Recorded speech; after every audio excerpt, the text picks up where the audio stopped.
Welcome to the dynamic learning hub of XLR at Andheri East. A prime spot conveniently located at just a 5-minute walk from LIC Andheri Metro.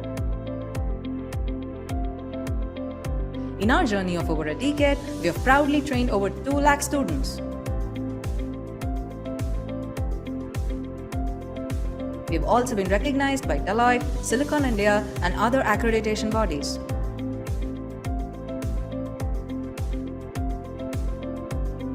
Experience learning like never before in our spacious and comfortable classrooms.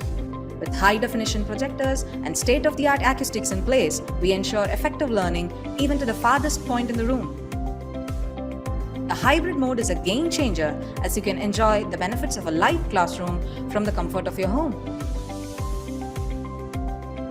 Even if you happen to miss any classroom session, you can still attend the same session with the same trainer at the same time at your convenience, maintaining consistency in your learning progress.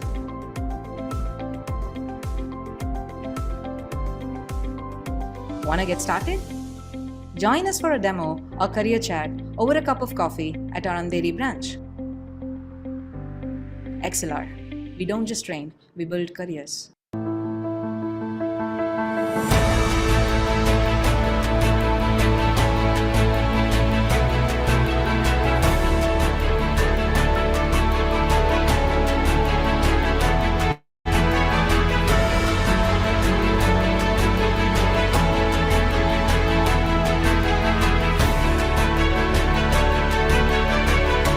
Yes, so the collaboration with XLR was an excellent one.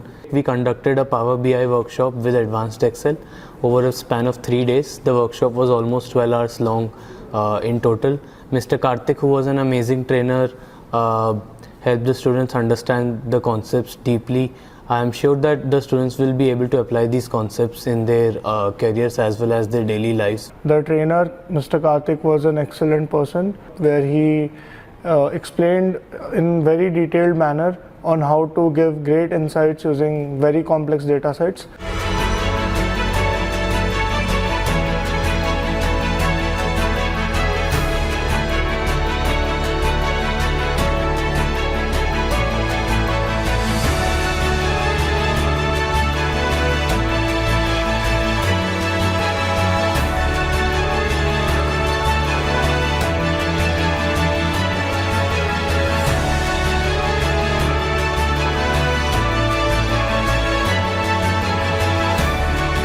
So it was a machine learning workshop. We learned a lot from the course, and it was a great experience attending the workshop. The trainer was very helpful. He had a hands-on approach with his teaching, and it was fabulous. This was a great experience for me. So I would absolutely love it if XLR and its team would come again to our campus and conduct more events like this.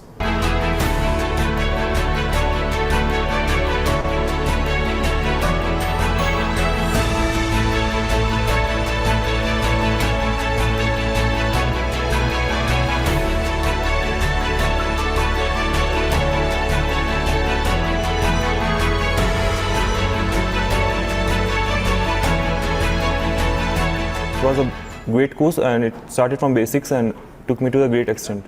The experience of the workshop was really nice. The feedback from all the students was positive.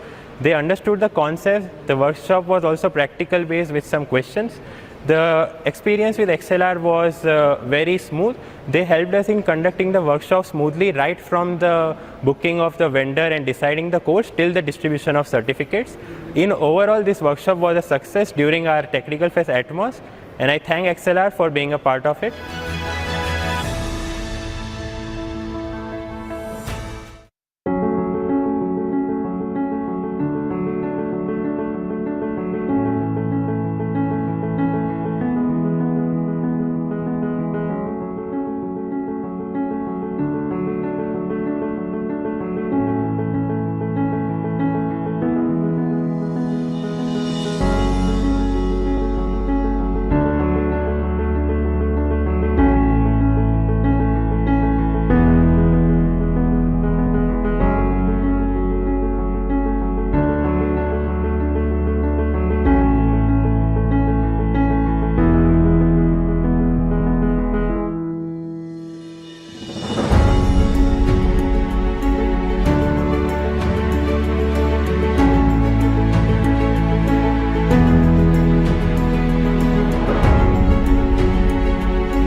Good evening, all. I hope you all doing well. So, students, kindly ask your friends to join the session. So, as you all know, today is the last day for this program. That is AC Coding Interview DSA Mastering with Java. So today we do have an assessment. So I request everyone, inform your friends to join the session as soon as possible.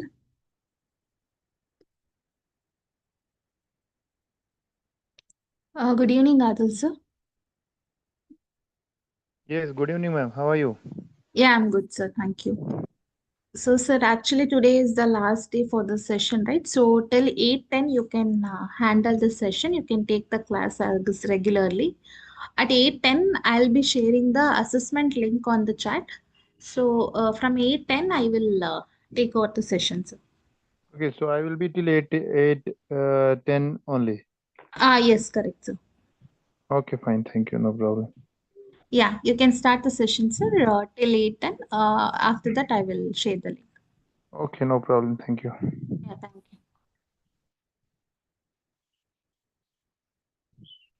Yeah, good evening, everyone.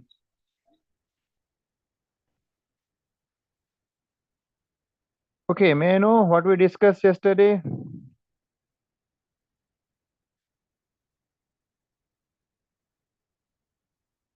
Yeah, tell me.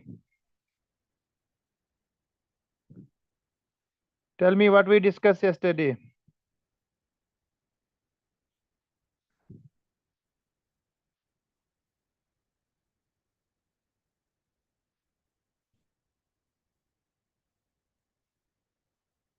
Graphs, good.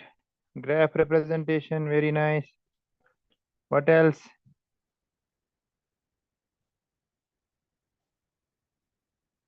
Dijkstra's algorithm. Okay, we'll be discussing that algorithm today as well. Actually, it was like, we were in hurry at that time when we discussed it. Graph representation, adjacency matrix and adjacency list. Good. Okay, so without wasting much time, let us go directly to the Dijkstra's algorithm. If you remember yesterday, we asked it. Actually, we got into much detail about this Dijkstra's when we were discussing that negative weighted graph. And I hope you have got the concept of negative weighted graphs and what actually negative weighted graphs are. And I guess I had given the example as well, if you remember, isn't it? When I told you whenever we are having any kind of this bonuses or like discounts or any kind of things like vouchers, etc., etc. So when we add that to our cost or to our weight, sometimes we are getting the negative weight. So for those kind of examples, negative weights are there, or we can have a negative weighted graph. But the thing is, Dijkstra's algorithm does not apply to those negative weighted graphs. And for those graphs, we will be using Bellman-Ford algorithm. Right? So let us discuss Dijkstra's algorithm. I hope my screen is visible to you, right? Just to give a confirmation if it is visible.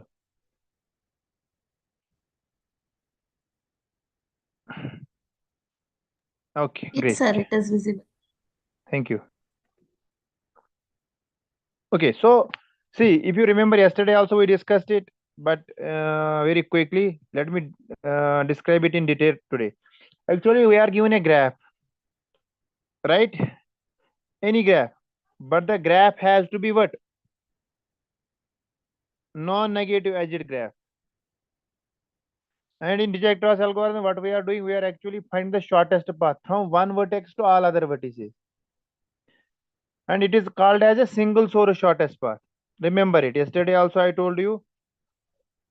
Just remember it. It is called a single source shortest path. Means a single source or any vertex is chosen as a start. Then we are finding a shortest path from that source to all other vertices present in the graph. Right? Then what we usually do, we usually set an initial vertex, single source that we called as. And we set the initial distance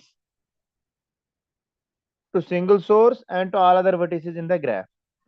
So for the source, we are setting the distance as 0.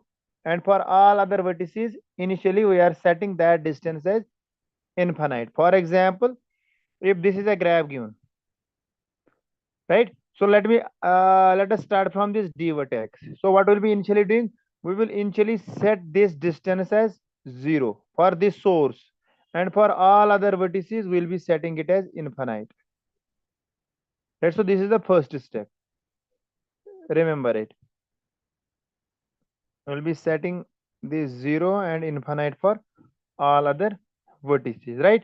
Then what is the second step? After that, we will be choosing the unvisited vertex with the shortest distance from the start. Like suppose all other vertices, they are all unvisited from this vertex D. Right, so D is right now vertex, this current vertex, and we'll be visiting all other vertices, unvisited vertices we call them as, because they have not been visited yet. So we will choose the unvisited vertex with the shortest distance from the start. So what we'll be doing, we'll be choosing the unvisited vertex from this. See, actually there are two vertices unvisited. It is vertex A and vertex E. So these are unvisited. Now what we'll be doing, we'll be choosing the vertex having a minimum distance as the current vertex. So C will be the current vertex with a distance of 2. Right, this is the second step. Just remember the steps. Then after that, what we'll be doing? Yeah, then we'll be from this current vertex, the vertex that is like this vertex now. This current vertex is now E. So from this E, we will start visiting the unvisited neighbors of E. For example, unvisited neighbors of E are C and G, as A is already visited through D. So from this current vertex, we will start visiting the unvisited neighbors of this E. See, although A is also a neighbor of E, but it is visited neighbor, isn't it? Because it was visited previously when we were checking the distance from D. So we'll be checking the unvisited neighbors of E, right? So we'll be checking them also. Then we calculate the distance from this to this to this. Or in other words, I can say I'm just calculating the distance from D to C via E or D to G via E, right? So it is simple. See, till now what we did, we initially started a source. Then we start visiting the unvisited vertex from D. So it is A and E. A and E. Then we check the minimum among these two. That is A, E. So from E, we are setting it as current. From E, then we are visiting the unvisited vertex from E. So that is C and G. Then we are calculating the distance from E to C and E to G, or directly from D to C through E or D to G through E. Right? Simple. So now we are done with this current vertex. Like suppose it is here. What? It is here, this vertex E. Right? This vertex we are done with because there is no unvisited vertex from. So we are done with this vertex E. Now after that, what we'll do? We'll go to vertex C. This is visited vertex, but we now make it as a current vertex.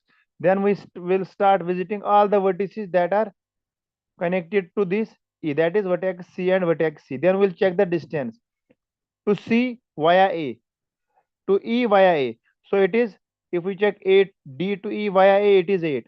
But the shortest is D to E directly, that is 2. Similarly, D to C via A, it is 4 plus 3 is 7. But previously calculated D to C was 6 through A. So we'll choose this. So after that, we'll go directly. Now C, A is the visited vertex. We are now at the vertex C, right? So C will become the current vertex. From C, we will start visiting all the unvisited vertices. That is F, G, and B. G is already visited from E. So what we'll do? We'll start calculating the distance of G through C. So it is 5, till now it is 6. 6 plus 5 is 11. From here it is 5 plus 2 is 7 only. So it is 7. So at G the distance would be 7 only. Then we'll start visiting this B and F. So if we see it is 6 here. 6 plus 2 is 8. It would be like this. Similarly, we'll go here. It is F. Then through B it is 4 plus 2 6. 6 plus 2 is 8. 8 plus 2 is 10. If we start from here, it is 11. So from here it is 10 only, and from here it is 12. So this way we are actually calculating the distance of all the vertices from D. That is called as a single source shortest path. Got it? If not, let us do the example in detail. If you have any questions, you can ask.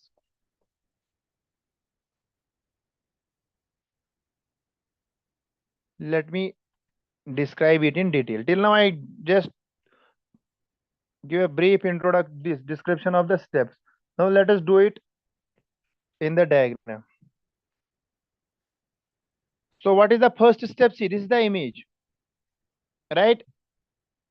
It shows the initial distance to other vertices from the starting vertex D. The distance value for vertex D is 0, isn't it? It is the first step because it is the starting point. And to all other vertices, it is infinite if we check, because we have not calculated it yet. Right? Then after that, in the second step, what we'll do? Since the initial distance to A and E is infinite, means they are unvisited. Now we'll update the new distances, right, to these vertices. Means from 0 to A, it is 4 now. And 0 to E, it is 2. Right?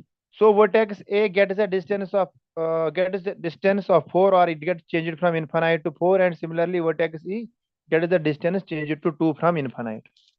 Now we have to choose the vertex from these two, A and E, as a current vertex.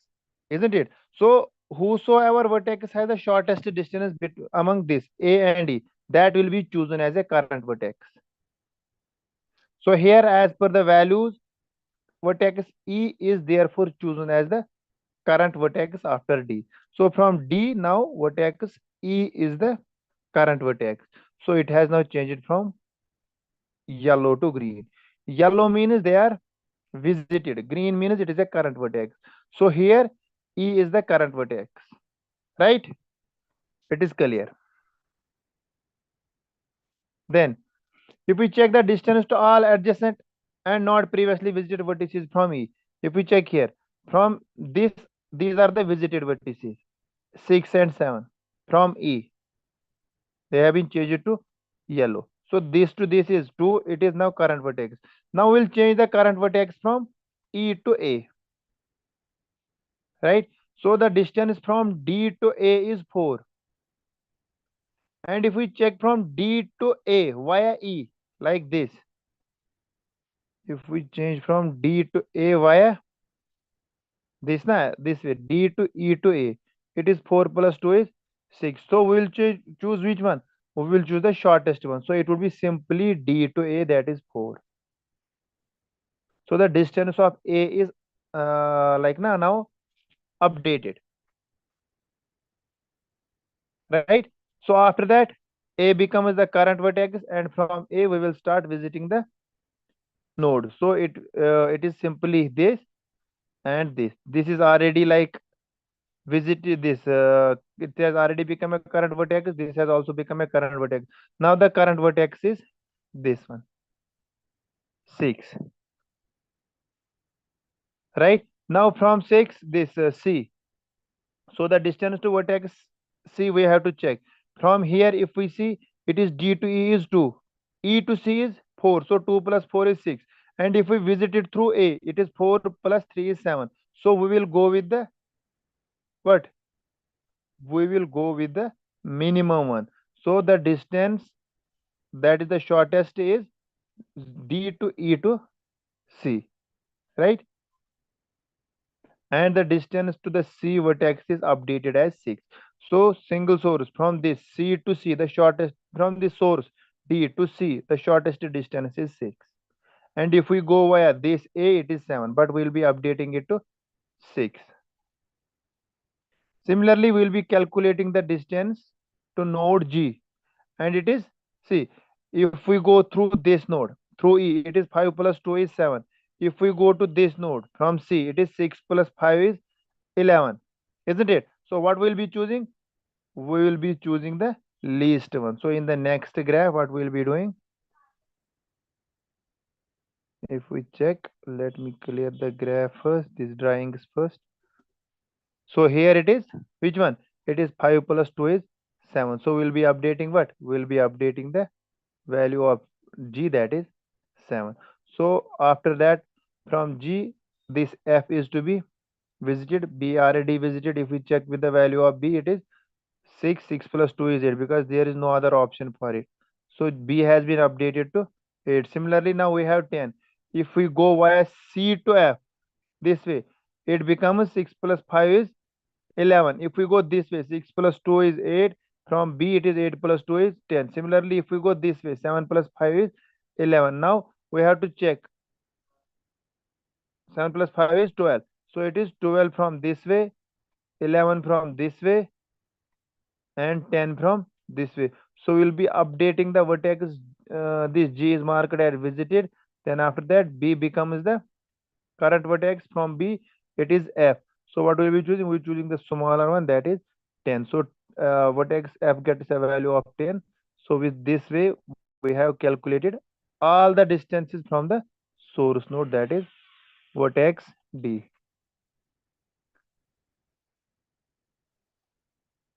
ठीक है? Is it clear? So it means that if we check, every node has been visited only once. It is not like we have visited the node, any node twice. And the result that we got is the smallest distance from the source node, that is the vertex D. So this is actually the Dijkstra's algorithm. If you have any questions, you can ask. Yes. Tell me. Is it clear? Yes. Is it fine how we calculate the shortest distance in Dijkstra's algorithm, or I can say single source shortest path? Yes or no? Just a thumbs up if it is clear. If not, yeah, you can start from any node. It is a single source. Source can be anyone. From that node, you can cover the distance to all other nodes. As it is a single source. Source can be anyone. It is not mandatory you can take this vertex D. You can start from any vertex. But the thing is, it is always choosing the minimum one.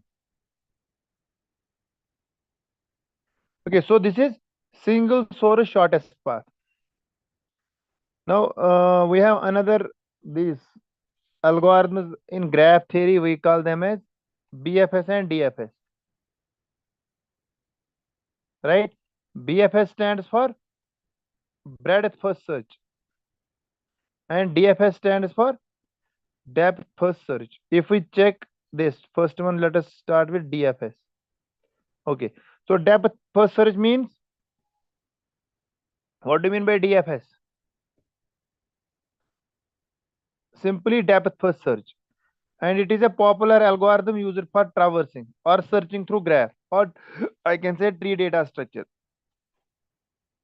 This algorithm starts at a source node, or I can say any vertex, and it explores as far long as branch or any path possible before backtracking. Means simple. If we take any graph, like suppose this is a graph, it starts from any node, source node, then it is traversing, or I can say it is searching, exploring the nodes, all other nodes, but using depth kind of a structure. Means it dives deep into the graph before moving to the next branch. Means, for example, if we have started from this node, right, node 0, so it will go to 1, then it will start its connectivity, then vertex 4, then it will start its connectivity.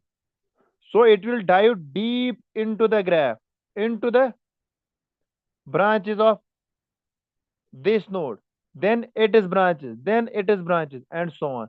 Then it will go to the it is another branch, then it is another branch, then this dive into this branch, and so on. So this is actually diving deep into the graph before moving into other branches. For example, see, this is a graph I can take, then you have this, then like suppose if it has got 3 branches, then this, like this, like this, like this, like this, like this. See, when we use DFS means simply depth wise. First it will start from the source node, then it will go to this node, then it will deep dive into it is this na, into its branches, then this, then this. So this is depth wise we are searching. Then it will start backtracking, then this, again backtracking, then this, again backtracking, then this, then again backtracking, then this, then again backtracking, and it will check this other branch. So this is actually depth wise. So this depth DFS can be implemented using, I have told it several times, it can be implemented using stack. So whenever there is stack, it means recursion. Always remember it. So whenever there is stack or whenever there is recursion, stack is there, or whenever there is stack, recursion is there. Because as stack is having only one, these operations happen only from one end, means TOS. So that is why we are making use of stack. Right? If we explain this example, see here, it is simple.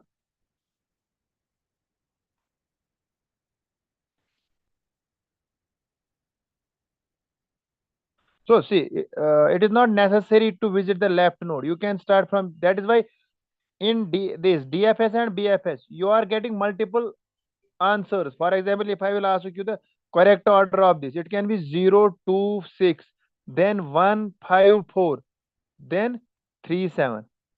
So it is not always necessary that you will start from this, then left, then right. No, it is not mandatory. You can start like this. If it is a node, it is this. Yes, you have asked actually a good question.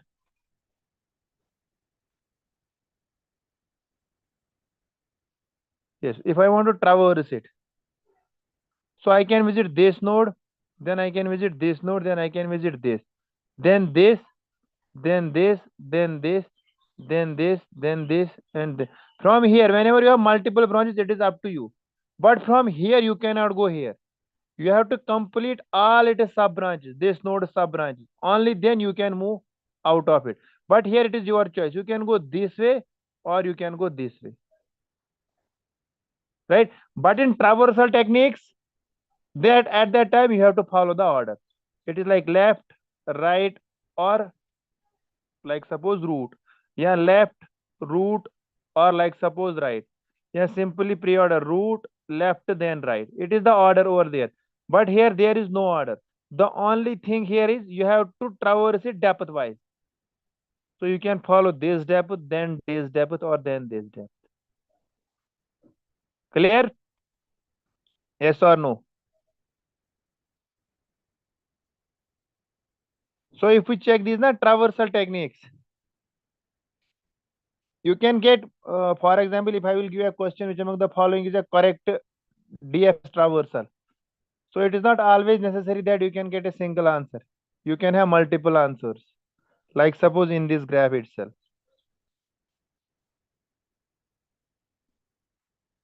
Okay. So now see traversal order. Start from 0 node. From 0 we have to start. Then we'll visit node 0, visit node 1, then 4, deepest, backtrack to node 1, visit node 5, backtrack to node 0. Then visit node 2, node 6, backtrack to node. So this way you are getting the order. Or else you can have the order like this. Not necessary this order. You can have the order 0, 3, 7, 2, 6, 1, 4, 5. This is also order of this graph, DFS order. Or even you can check the, but as we follow this convention. Convention is simply go like this way, left, then middle, then right. But this is not incorrect as well. So this is how do we traverse a graph using DFS and only DFS. Hope it is clear. Just a quick thumbs up if it is clear.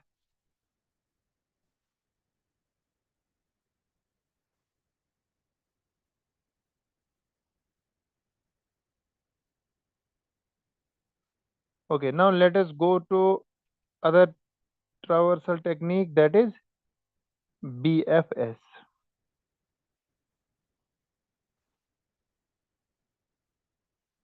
Okay.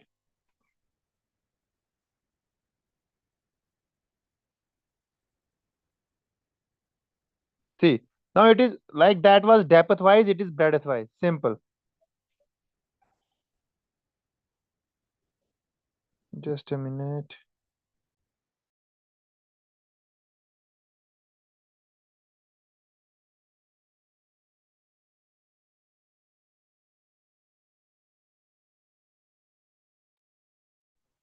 Okay, so we have this breadth first search, right? We have previously we discussed the depth, means we dive deep into the tree. Here it is breadth. Breadth means, what do you mean by breadth? Simply level by level. This level, then another level, then another level, then another level, and so on. So it explores nodes level by level, starting from a source node. Like it visited all the neighbors of the current node. For example, it has to visit all its neighbors. For example, 0, then all its current neighbors, 1, 2, and 3. But previously what we are doing? We were just exploring its branch, then it is branches, then it is branches, and so on. Then we backtrack. it is other branches. We backtrack, it is other branches. Then backtrack, it is branch, its branch. Then backtrack, its branch, and so on. So this was the DFS procedure. But BFS is simply what? Once it has visited any node like 0, it has to traverse all its neighbors. For example, see, it becomes more clear when you have a graph like this. Okay, let us take this example after this. First, let us discuss this one. Okay, so this was like it will explore all the nodes. What? Level by level. This is level 0, then level 1 and level 2. So first it will explore the level 0, means source node. Then it will explore the nodes at the level, means all its neighbors, 1, 2, 3. Then it will start explore the neighbors of this one node. After it, it will start exploring the neighbors of 2. Then it will start exploring the neighbors of 6. So it will traverse them level by level. And you know, which of the following data structure is used for this? It is Q. And this traversal technique is commonly used for searching a tree or a graph data structure. Make sure you will know it. It is used, Q data structure is used over here. And previously it was what? It was stack. So if we check this traversal order, will start from node 0, right? Then level 1, or I can say layer 1, start visiting its neighbors, 0's neighbors. It is 1, 2, 3. Then, so 1, 2, 3 neighbors of 0. Then layer 2, start visiting first the neighbors of 1. It is 4 and 5. Then the neighbors of 2. It is 6. Then the neighbors of 3. It is 7. So this is the output of this graph. Hope it is clear. If you have any question, you can ask. Later then we can revise the concepts and I will give you some within half an hour. We'll revise the concepts that we discussed during the sessions. Any questions? Yes. Any questions? Yes or no?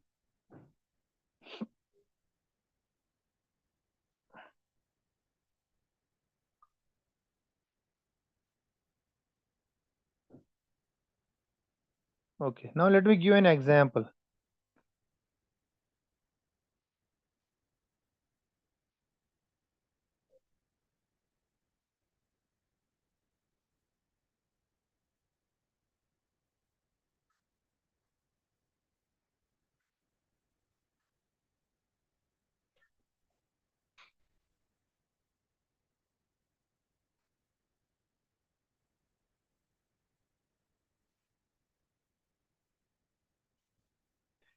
Vertex A, B, C, D,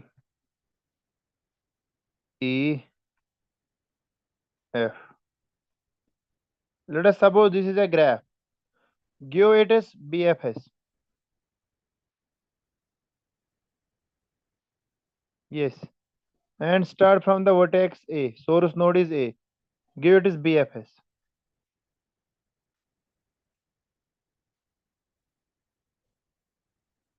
Okay. Give it as BFS quickly.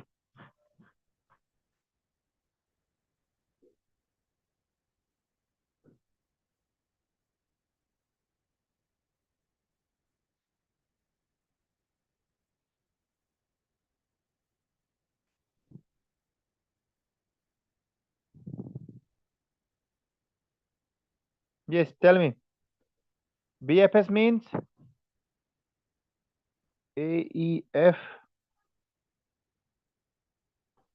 No, it is not. It cannot be like that.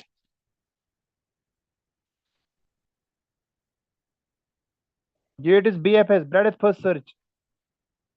And remember the algorithm for BFS. Once you visit a node A, try to explore all its neighbors first. So when you are visiting A, what are the neighbors of A? So it is E and B, or I can say B and E. It depends. You can first write B, then E, or first E, then first B, then E. So it depends. but both are correct. Right? So when I visited first E, A, E, B, then I have to visit all the neighbors of E. So it will be A, B, E, F and D, or I can say right D and F. Here. D and F. Right? Then after that, visit all the neighbors of B. So it would D is already visited, so it is C. So this is one of the BFS traversal. Or you can write simply A, B, E, A, B, E. Then visit all the neighbors of B first. Then it would be C and D. Then it would be F. Right? Priyanka has written correctly. So this is the BFS traversal of this graph. Now what if you have to write the DFS, depth first search? So what is the depth first search traversal of this graph? See, once you have visited A is there. Now visit it is branches. So I will like suppose visit first B. Then visit all the branches of C. So it would be like C. Then visit the branches of C. Then it is D. Then you can write E or F. So this is the DFS for this graph. Right? This is DFS because in DFS, once you visit any node, we used to try to explore deep into it. Like when you explore A, go deep into it. B, go deep into it. C, go deep into it. D, go deep into it. E and F. And it always you can get multiple answers for this. It is not necessarily that whatever I have written, that is the hard and fast rule for this answer to be over there. Like here in BFS, it is also there, it is also there. Or even there can be other traversals as well. Is it clear? Yes or no? Yes, tell me.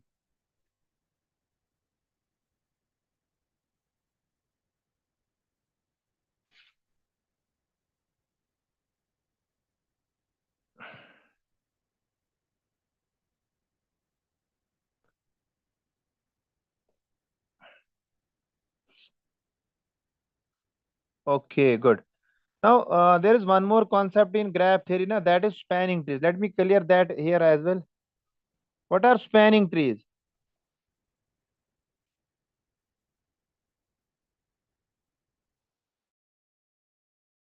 Let me clear because we have some time. I will give you some more concepts. In the last 10 minutes, we'll discuss then other things. So till 8, I just want to cover more concepts as well.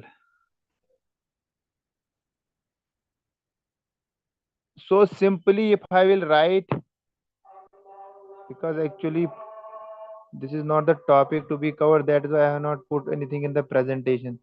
Let me write a spanning tree. What is a spanning tree? Yes. It is simply a subgraph of a graph. Subgraph of a given graph for which we are supposed to find the spanning tree. So it is a subgraph of a given graph. And see, at this spanning tree is always a tree. And we know what is a tree. It has to be a tree. Right? And like suppose, for example, if you have got a graph with V vertices, then this spanning tree has got V minus 1 edges. For example, if I write this is a graph, right? 1, 2, 3, 4 or A, B, C, D. What is the spanning tree of this? And one more thing is, for a spanning tree, it has to include all the vertices. It has to include all the vertices of a given graph.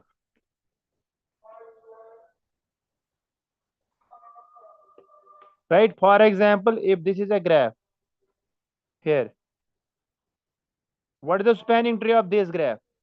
It has to include all the vertices 1, 2, 3, 4. And the number of edges for this graph is exactly v minus 1 edges, where v is the number of vertices. So if it has got 4 edges, what could be the number of edges for this graph? It has to be 3. And one more thing is, it has spanning, as it is tree, spanning tree, so it has to be acyclic. And you know it well, because a graph, if it is a tree, it has to be acyclic. So here, if we see, it is acyclic. 1, 2, 3, and 4. It is acyclic. So this is a spanning tree. Simply a subgraph of a graph, right? That includes all the vertices of the graph. It is a tree, and the edges it is having is v minus 1. Number of vertices minus 1. For example, if I will draw the same graph again, like this. What is a spanning tree? It can have so many spanning trees like this. This is also a spanning tree of this graph. This is also a spanning tree of this graph. This is also a spanning tree of this graph. Similarly, if it is a graph, so these are also spanning trees to this graph. If it has got how many vertices? 4 vertices. So it must have only 3 edges like this, and this. So it is a spanning tree. Hope it is clear.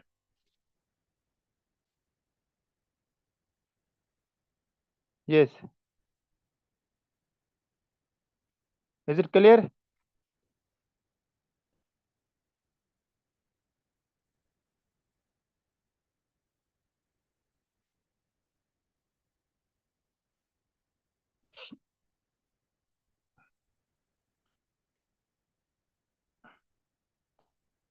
Okay, yes. Good. Spanning tree or defining, nice. Okay, now what is the number of spanning trees for a graph? How many number of spanning trees are there for a graph? However, the question is incomplete, but I want to clear it, some other concept as well. Number of spanning trees for a given graph. Okay, let me clear this screen, then I will write.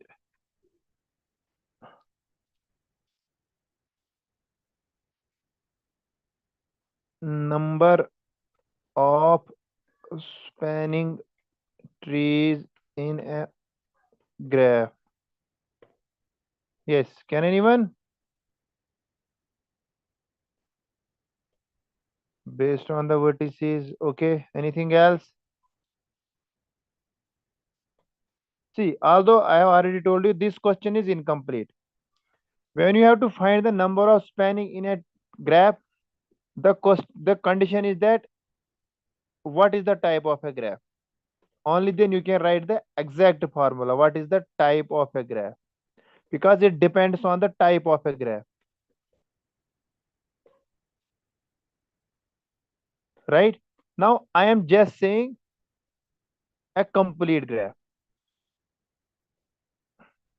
Now I am saying a complete graph. What is the number of spanning trees in a complete graph now?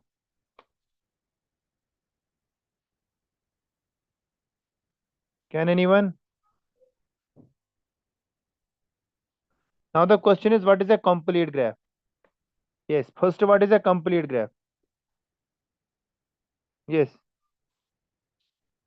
What is a complete graph? Anyone? I guess we have discussed it. I have explained it.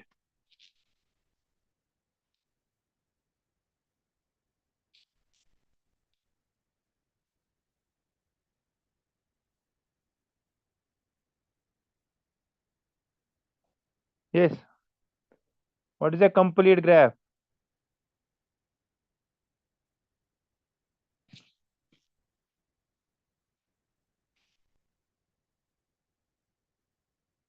Based on each pair of node has a path. Good. See, a complete graph is a graph where there is an edge between every pair of vertices. For example, simple graph. If I will write this, it is a complete graph with 2 vertices. What about this with 3 vertices? Is it a complete graph? Yes or no? This one, triangle. Tell me, is this a complete graph? Triangle it is a complete graph, yes or no? Okay, answer quickly. I want to clear some more concepts.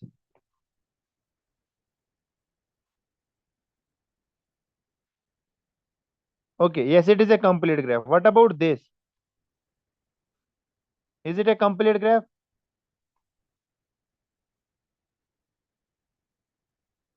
Tell me.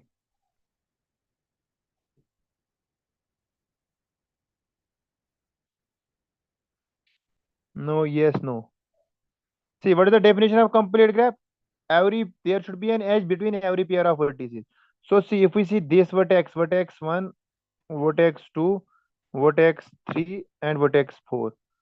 1 and 2, there is an edge. 1 and 3, there is no edge. 1 and 4, there is an edge. So it is not complete. Similarly, 2 and 4, there is no edge. So if I draw an edge between 1 and 3. Similarly, if I draw an edge, now is it a complete graph?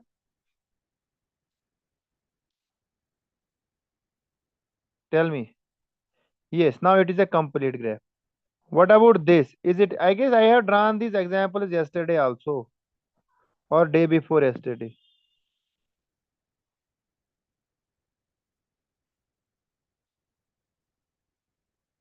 This is also a complete graph.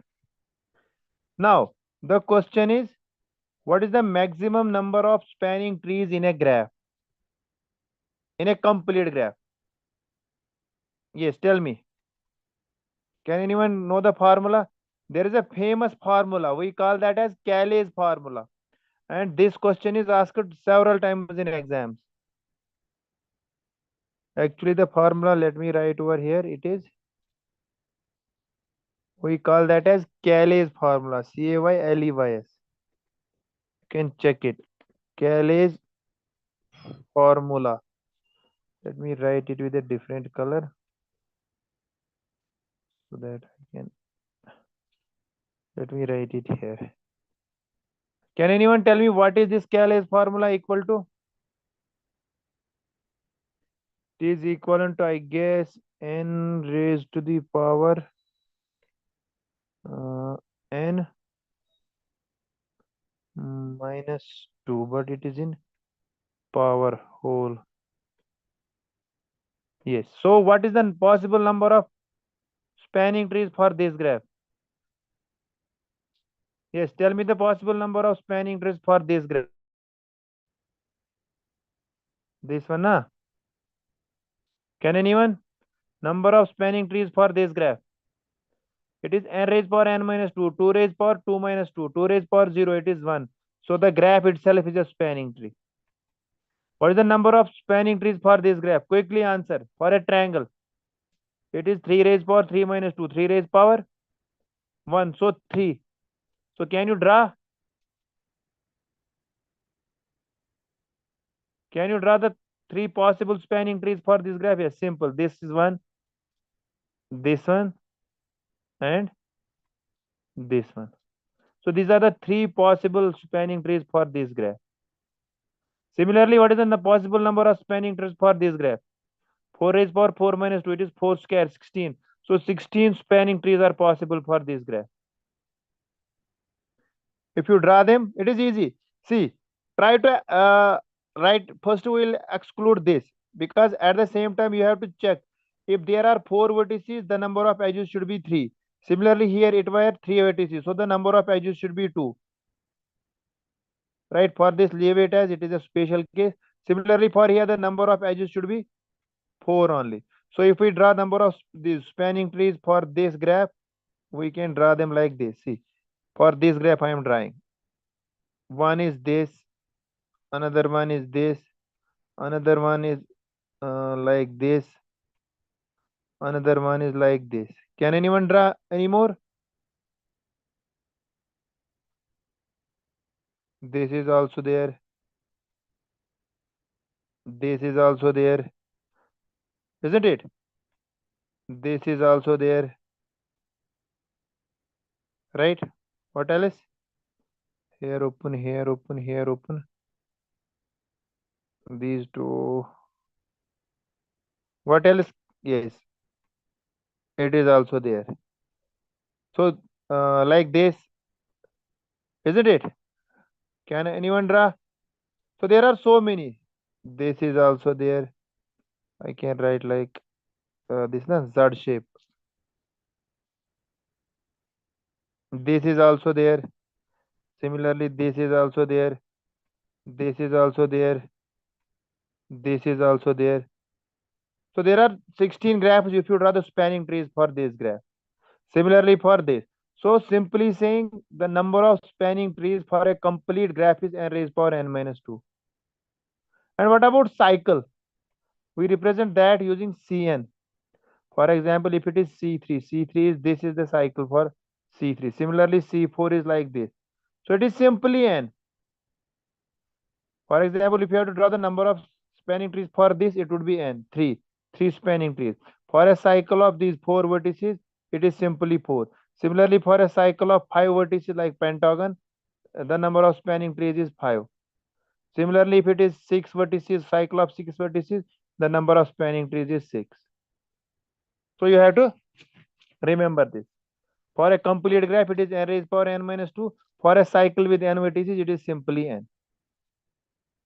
Clear? Yes or no? Just tell me.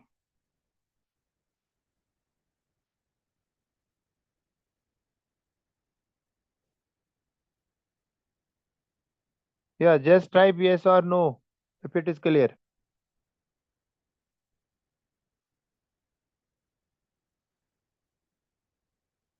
Okay, good. So let me clear the present these drawings. Okay, now there are algorithms which help us, or we can say which are used to find the spanning trees in a graph. Can you name the algorithms that are used to find spanning trees in a graph?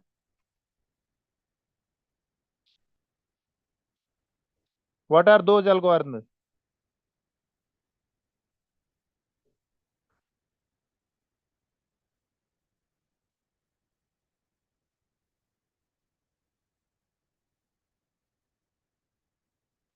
Yes.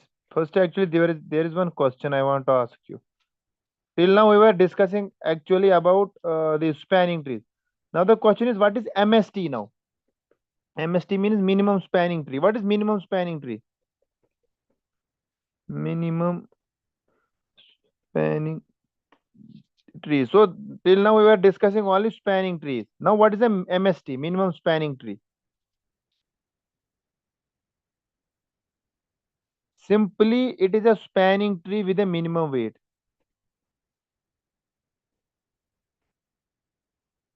With the minimum weight. Because, we have found so many spanning trees.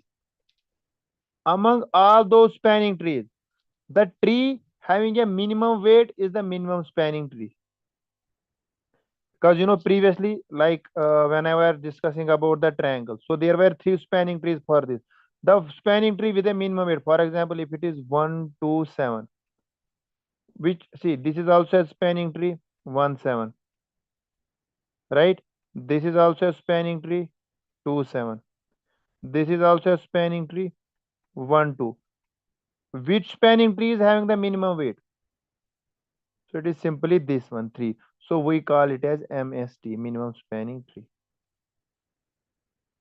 Now we have got algorithms which are used to find this MST, minimum spanning tree. So we have got actually 2 algorithms for this. One is called as Prim's algorithm and another one is called as Prim's and Kruskal's algorithm. Right? Now what is the difference between these two? Actually, I am going a bit fast, but try to find the difference. What is the difference between these 2 algorithms, Primus and Kruskal?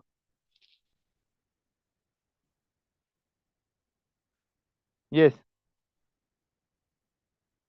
I will tell you in a short. Later you like this, not remember it for lives.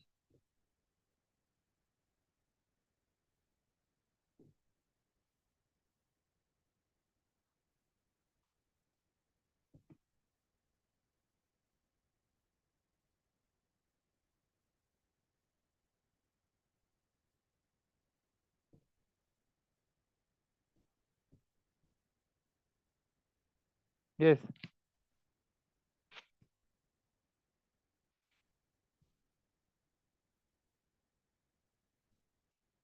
Yeah, what is the difference between prim and crucial?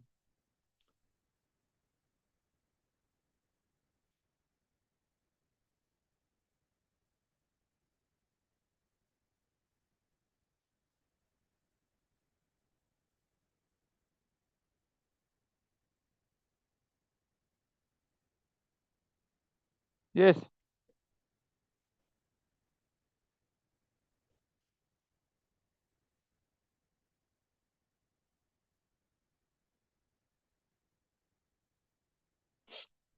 Yes, tell me the difference. There is a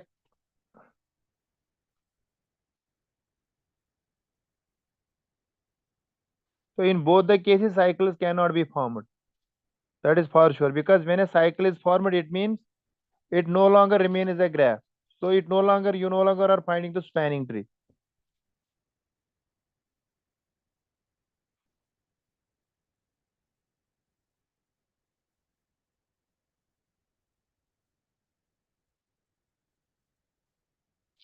Yes.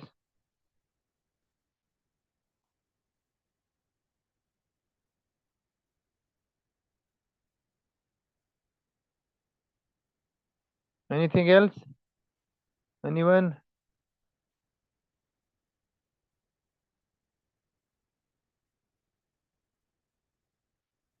Okay, fine. See, I will tell you the difference. Whenever you are creating these graphs using either prims or crucial, and in both the graphs we'll be starting with an edge having the minimum weight, then the next edge with the minimum weight. Let me take an example. 1, 2, 3, 4, 5, 7. Let me write it as 8. And there is one more edge I can say, right? Oops, let me write it like this way. It is 3. So, see, in Premus algorithm, we start from one vertex, like suppose this one. So I will have to choose the edge with the minimum weight, like suppose 1. Then I have to start with another edge with the minimum weight, like suppose 2. Then I have to start with another edge with the minimum weight. But the minimum edged way, this minimum weighted edge is 3. So if I will draw a 3 over here, right? Now is the graph connected or disconnected? So the graph is disconnected. But in Premus algorithm, it does not allow us to form the disconnected graph. So the third edge that has to be over here is requires that the graph has to be connected. So the next edge, that is either it has to be 8 or 5 or 4. So I will go with this 4. Then I have to go with this 5, right? Then I have to go with the 7, it will form the circle. Then after that I have to go with this. So this is the minimum spanning tree as per Prem. But in case of crucial, if you write like 1, then 2, then you can write the third vertex over here. Means the intermediate result in case of crucial algorithm requires that the graph can be disconnected as well. But in case of Prems, after every step, the graph has to be connected. Remember it. But in crucial, the connectivity is not the mandatory thing. The only thing is it is simply selecting the edge with the minimum weight and whatever. If it is connected, well and good. If not, that is not a condition for the crucial. So for K stands for, like suppose connectivity. So in crucial, you can say K not required, connectivity not required. But in Prems, connectivity is required. Means intermediate graph has to be connected. Right? So that is the difference. Other difference is simple. Later, you know, no cycle should be formed. We have to select the edges, etc., etc. The main difference is that in Premus algorithm, again I am writing it just to make sure that you will remember it. In Prems, the in Premus algorithm, the intermediate graph has to be connected in have to be connected always. But in Kruskal, Kruskal's algorithm, intermediate graph can be disconnected as well. Means you can have multiple intermediate, but the final has to be connected. See, when you are making the final MST, that has to be connected. But intermediate graph can be disconnected as means it can have multiple components. Forward for Kruskal algorithm. So that is the difference between Prim's algorithm and the Kruskal algorithm. Hope it is clear. Yes or no? Just give a thumbs up if it is clear. If not, do let me know. So that is the main difference between Prim and Kruskal. That I have like checked, and on the basis of that we are discussing it. If you have any questions, you can ask. Is it clear? Yes or no? Just a thumbs up. After that, we have to wind up the session as well.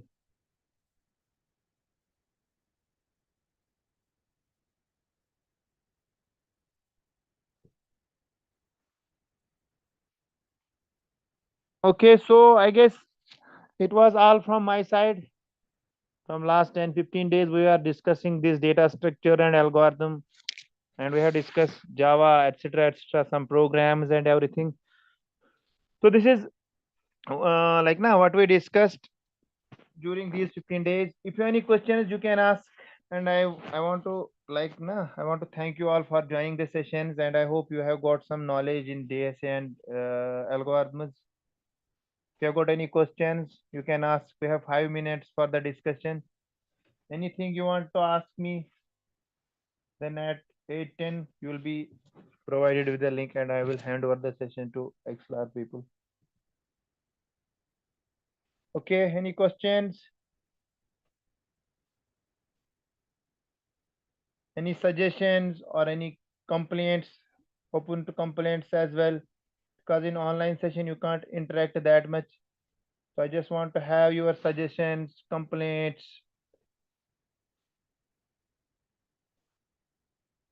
Because there is no interaction with the students directly. That's why I just want these things in order to improve in the later sessions.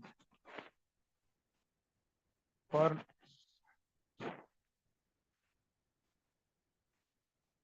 okay, any questions? I don't want compliments. I just want the negatives. Okay, thank you for you enjoyed. I don't know what you enjoyed, whether you enjoyed teaching, problem solving, or other concepts. And most importantly, I would like to thank the participants who were very active during this question answer session. Because that was the only thing that was giving me kind of a boost, that there are some students who are literally listening to our presentations.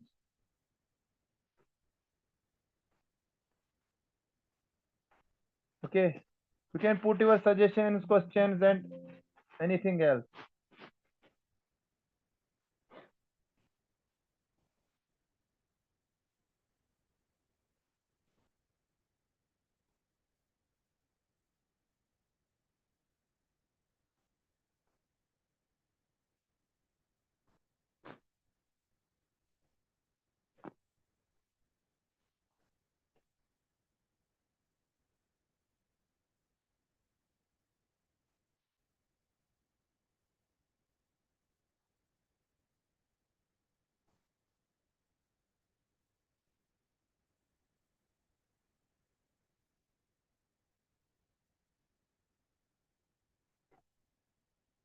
Yes, I've got some.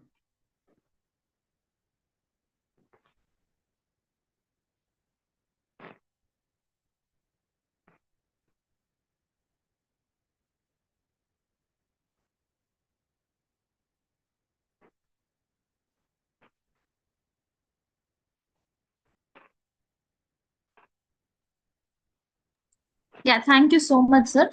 I hope this class has been helpful to the students. Thank you so much for your wonderful session. So Thank you so we much. will meet again on next SDP programs. Thank you for all the 15 days of classes. Thank you so much. So yes, students, right now I'm just sharing the assessment link on the chat. You can start taking the assessment. It is for 50 marks. So 50 questions, 50 marks. So it's a MCQ question. Kindly read out the questions carefully and start taking the assessment. As this assessment is also important. So it is for like 8:10 to 8:45. Okay, till 8:45, I'll give a time to take assessment.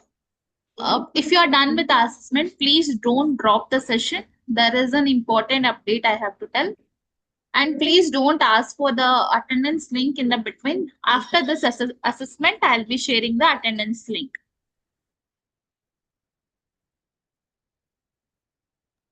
I hope you all ready for the assessment.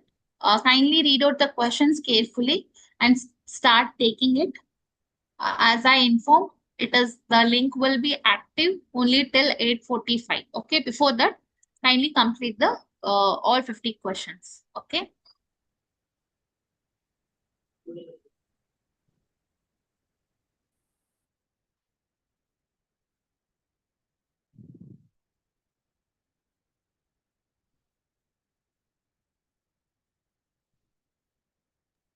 Please check the chat as I have shared the assessment link on the chat. Click on click on the link and start taking it.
I hope still you people are taking the assessment.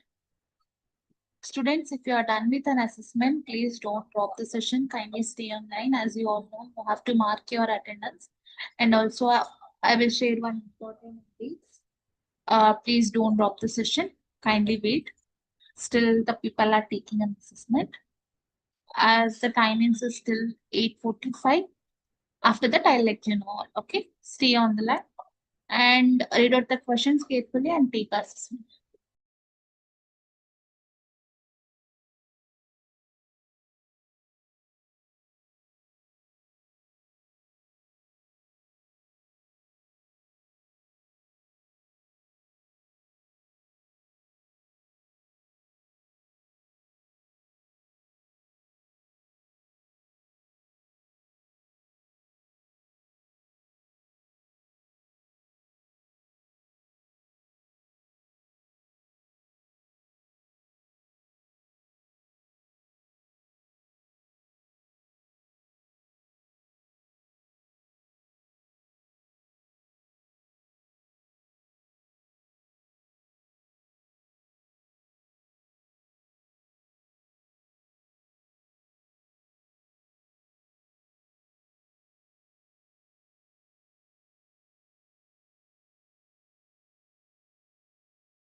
I hope you all completed the assessment. If you are done with an assessment, students, can you please text in the chat as done so that I can ensure that you all completed the assessment? Or do I want to wait still 10 more minutes?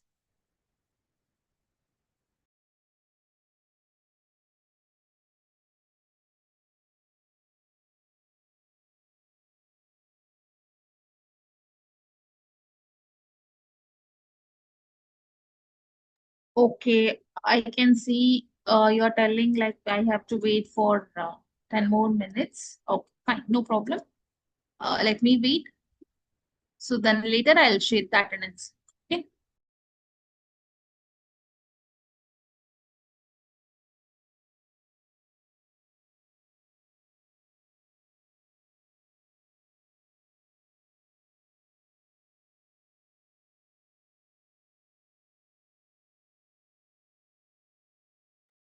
Those who have done, please kindly wait.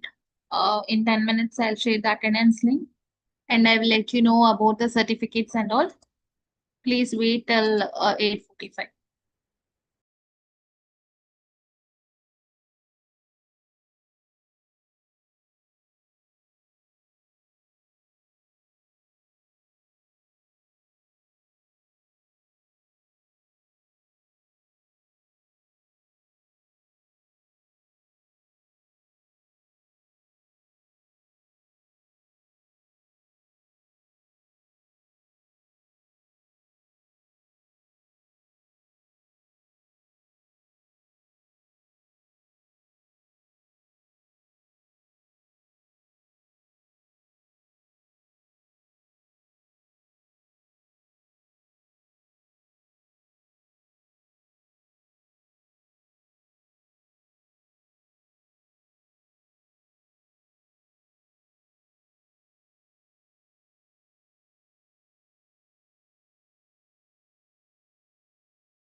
Okay, guys, I hope you all completed.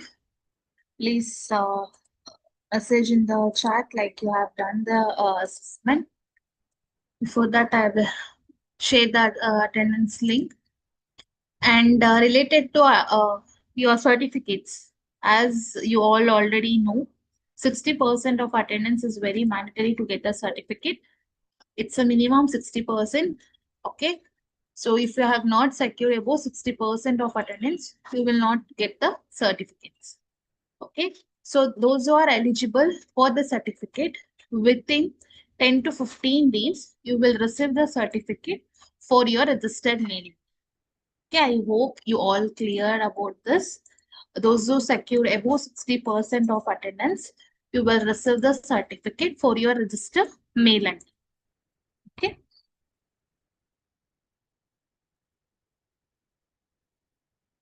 And one more thing, if you guys have any questions or any concern related to the XLR, or if you wanted to know any details about the XLR or any course details, you can drop a mail to edl@xlr.com. I'm just sharing the mail ID on the chat. That is edl@xlr.com.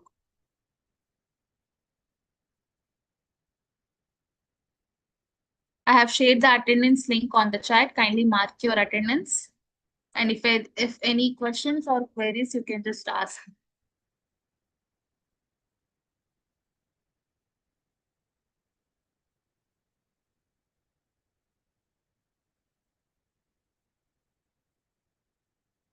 Attendance link will be active till 9:30.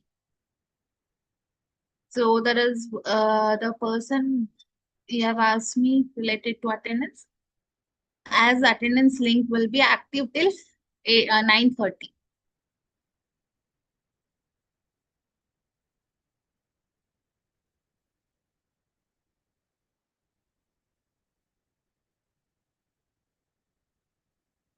Any other questions? If you have any questions, you can just ask me out so that I can answer. I will wait for 10 more minutes. If any questions, kindly ask within 10 minutes, then I will wind up the session.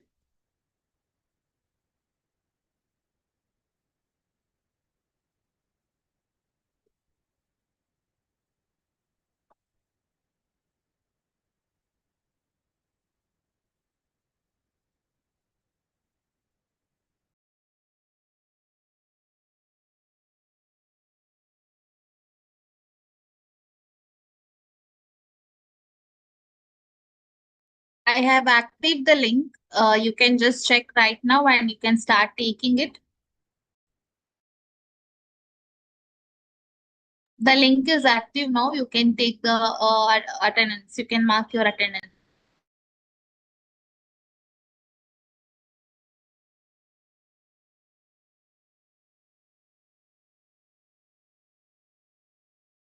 So Rajveer is asking, ma'am, assessment is mandatory for assessment for certificate.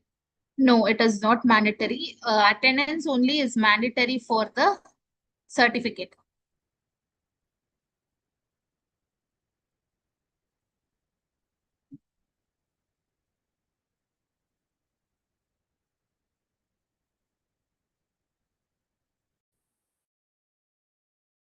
Any other questions, students?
No, today is the last day. So from Monday, you don't have a session.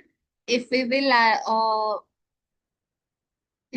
launch any new other program of SDP or FDP, we will shortly let you know. Okay. Yeah, if you attended for 9 or 10 days, you will get the certificate. So 60% will be eligible, so you will get it. Chandrika ma'am, can you please provide the notes? Yeah, so materials will be uploaded in LMS dashboard. You can access there. Ayush Singh, you cannot see your attendance percentage. How much attendance is mandatory? How much attendance is mandatory, ma'am? Is required, ma'am? 60% or above 60% of attendance. Like if you have attended 9 to 10 days, then you definitely you will get it. So once again, I'm repeating, the materials will be uploaded in LMS dashboard. You can access over there. Payal, you will get the certificate for your registered mail ID.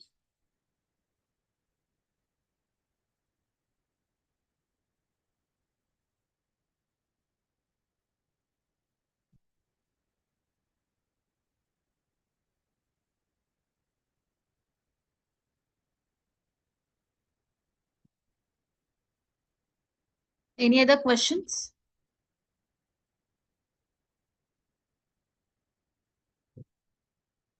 The same questions are asking from you guys. How you will get the certificate? As I already informed, certificate will be shared to your registered mail ID. We need at least 10 to 15 days to create the certificate. So please be waited. As soon as possible, you will receive the certificate for your registered mail ID.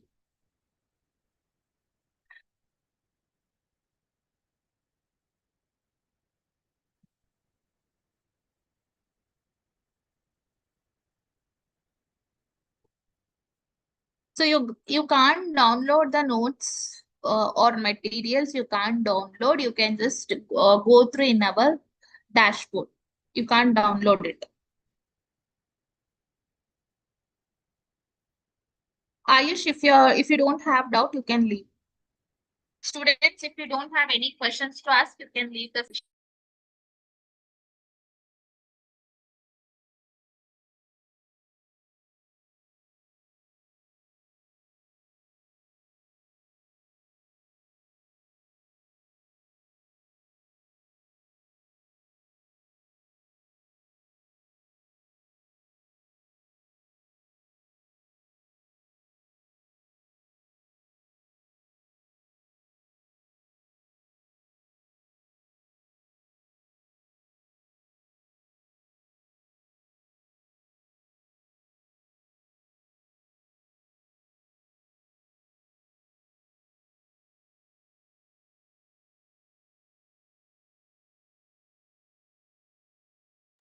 Okay, thank you all for joining. As we are winding up with this session, please be waited for 10 to 15 days. Within that, you will receive the certificates. I'm just sharing the attendance link once again on the chat. If you have missed out to mark an attendance, kindly mark your attendance.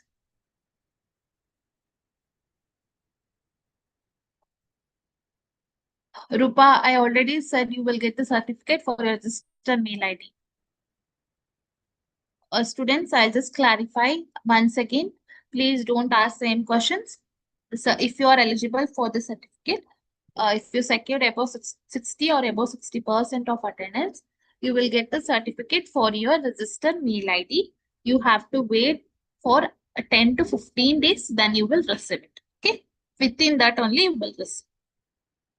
Okay. I hope you all got the answer. Okay, so we will all see again on next SDP programs. Right now, we have not yet finalized. So if we will finalize, for sure you will get the notification. You can start, you can join that new FTP programs. Okay, so for now, this is the one. I hope the session got helpful to you all. Yeah. So kindly read the I mean,